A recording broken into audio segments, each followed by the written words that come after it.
Durante 3 séculos, o trabalho escravo foi a principal mão de obra do Brasil e quase 5 milhões de pessoas foram trazidas à força da África. As lutas contra a escravidão existem desde o início de sua exploração. O caso mais importante foi em Alagoas, na Serra da Barriga, no século XVII, onde existiu o Quilombo de Palmares, liderado por Zumbi.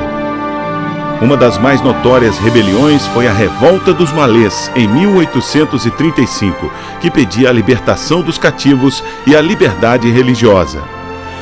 Sob pressão, inclusive de outros países, como a Inglaterra, Dom Pedro II oficializou a proibição do tráfico interatlântico de escravos com a Lei Eusébio de Queiroz, em 1850. A Guerra do Paraguai também foi fundamental para o abolicionismo no Brasil, já que as tropas incluíam escravos que lutaram com a promessa de receberem em troca a alforria.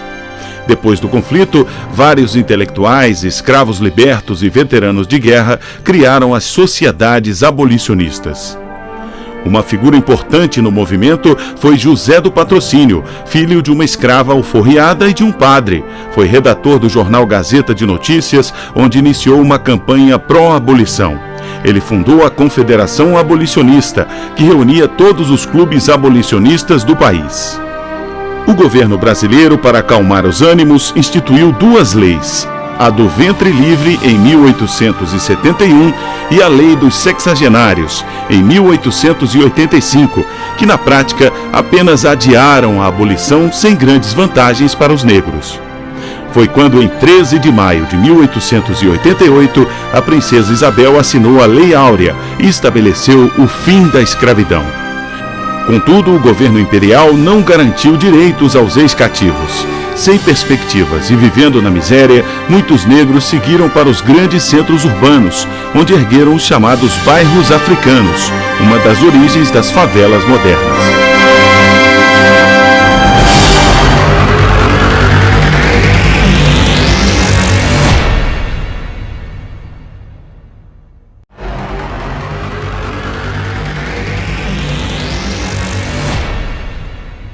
O processo de abolição da escravidão no Brasil foi gradual e começou com a Lei Eusébio de Queiroz, de 1850, que acabou com o tráfico negreiro.